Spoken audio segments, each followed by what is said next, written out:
Hari igihe ubuzima buhinduka mu isegonda rimwe, igihe wibwira ko uri gukunda nyamara uri gusenya ejo hawe hazaza. Iyi ni inkuru ya Aline, umukobwa w'imyaka 19. Inkuru ishobora kuba iya mushiki wawe cyangwa ikaba iyawe. Reba kugeza irangiye. Nimunyure dutangirire hano. Kumenyana ndetse n'urukundo. Aline yari umunyeshuri. Inzozi ze ari ukuba umuforomokazi. Yari akiri muto, umutima we wuzuye icyizere. Nuko ahura na Kevin, umusore wamusezeranyije urukundo rutazashira. Kevin yaramubwiraga ati, nzagushyigikira sinzagutererana. Aline akabyizera ndetse cyane, kuko urukundo ruba rufite amaso ariko ntirurebe kure. Ikosa rikomeye, bagiye kure y'inama, kure y'ubwitonzi. Icyumweru gihinduka ukwezi, ukwezi guhinduka ubuzima bushya. Umunsi umwe Aline atangira kubona ibimenyetso atarasobanukiwe. Umwana w'umukobwa wari ufite imyaka 19, birumvikana cyane. Umutima utangira gutera cyane. Ajya kwa muganga, baramusuzuma bamukoza hirya no hino, indwara barayibura. Muganga yamuzaniye ibisubizo utari we. Yasanze atwite. Umukobwa kubibwira umuhungu, kubibwira Kevin. Aline yahamagaye Kevin n'amagambo arimo ubwoba, amaboko arimo gutitira. Umukobwa afite ubwoba bwinshi cyane, amubwira inkuru atari yiteguye. Kevin yaracecetse. Kevin yaracecetse. Ijwi rye rihinduka irindi, nk'umuntu wari wakiriye inkuru atagakwiriye kwakira. Ubyibuke, Kevin nawe yari akiri mutoya. Bose, Aline, abe Kevin, bose bari bato ku buryo nta n'umwe wafasha undi. Uretse kugwa mu kantu, bakumva icyo kintu kirabarenze, kirenze ubwenge bwabo, kirenze imitekerereze yabo, kandi koko byari byo. Mu ijwi rya Kevin ryahindutse, utarine Aline we, si igihe cyiza, ndacyari muto. Kuva uwo munsi Kevin yatangiye kuburirwa irengero. Nimunyemerere twinjire mu gice gikomeye cyane, cya gice kitorohera buri umwe. Igice cyo gutereranwa, kandi ugatereranwa n'umuryango. Aline yasigaye wenyine. Yabwiye umuryango we. Nyina yararize, nyina ararira cyane. Ati, mwana wanjye, ku myaka yawe 19 ufite, kuko uratwite. Nk'abantu bakuru, nk'ababyeyi be, bazi uko kubyara bimera, bazi ukuntu bivuna, bazi ukuntu biryana, bazi uburibwe bisaba kugira ngo ubashe gushyira umuntu ku isi. Byongeye, we yaragiye kumuzana ku isi akiri umwana muto, nta kintu na kimwe yazi gukora.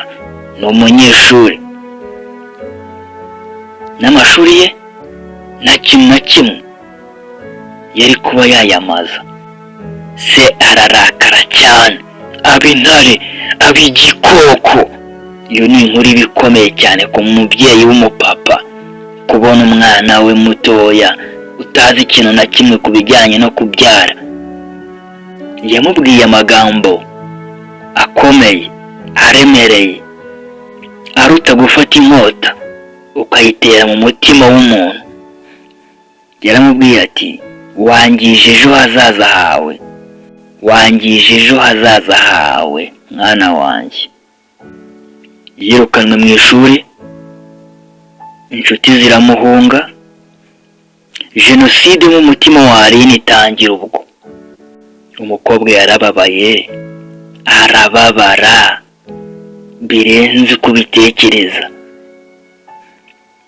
Nijoro Aline yararagarira amarira menshi cyane, atazi uko ejo hazamera. Yibaza ati, ese nakoze iki? Nari nkeneye iki?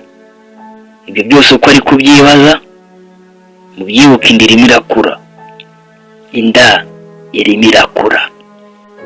Inda ntabwo ibizi ngo uri guca mu buribwe, ntabwo ibizi ngo urishimye, ntabwo ibizi ngo uri mu iyi situwasiyo ni nziza cyangwa ni mbi. Yikomeza ikura, izamuka, yewe inabyimba cyane, kuko yo iba yishimye pe. Kandi koko nibyo, haba harimo umuziranenge. Ariko icyizere cyakomezaga kugabanuka, gikomeza kimanuka, kivanze n'agahinda. Yibaza ati, ese Keve wansezeranyaga ko azanguma hafi, ko atazigera mbabaza, ko atazigera ntererana, ko nkunda cyane, ubu ngubu ari hehe? Keve telefone ntikibaho, yewe n'iwabo ntibazi aho yagiye. Umukobwa Aline ari mu gahinda, ari mu kababaro, nta nshuti asigaranye imbere n'inyuma. Isomo rikomeye. Iyi nkuru si iya Aline wenyine, ni iy'abakobwa benshi, ni iy'abasore benshi bahunga inshingano. Abasore benshi bahunga inshingano. Urukundo rutagira inshingano rushobora kukugira imbata y'amarira adakama. Nimunyemere tujye ku mwanzuro. Conclusion: niba uri umusore, fata inshingano. Niba uri umusore, hagarara ku magambo yawe uri kubwira uwo mukobwa mukundana uyu munsi.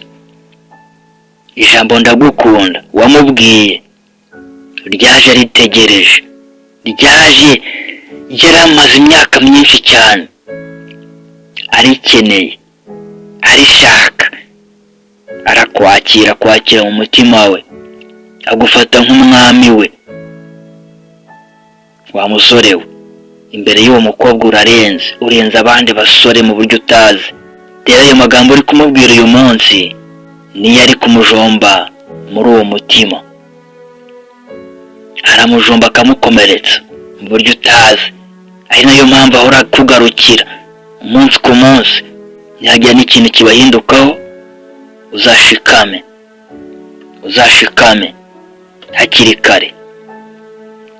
Wa mukobwa we nawe, niba ukiri umukobwa, kunda ejo hawe hazaza kurusha amagambo bakubwira. Turabizi urupfu rw'abakobwa ni amagambo meza bababwira, ariko kuba wageze kuri channel Kabosi Bucukumbuzi TV, hindura ibitekerezo nonaha. Barakubwira amagambo meza uyu munsi, ariko ejo cyangwa ejo bundi ntawamenya. Ita ku hazaza hawe cyane kuruta ukomeza uyu munsi. Uyu munsi uracyataha iwanyu, cyangwa se uri n'ahandi hantu uri gushakisha ubuzima ariko ufite umukunzi. Ita ku hazaza hawe.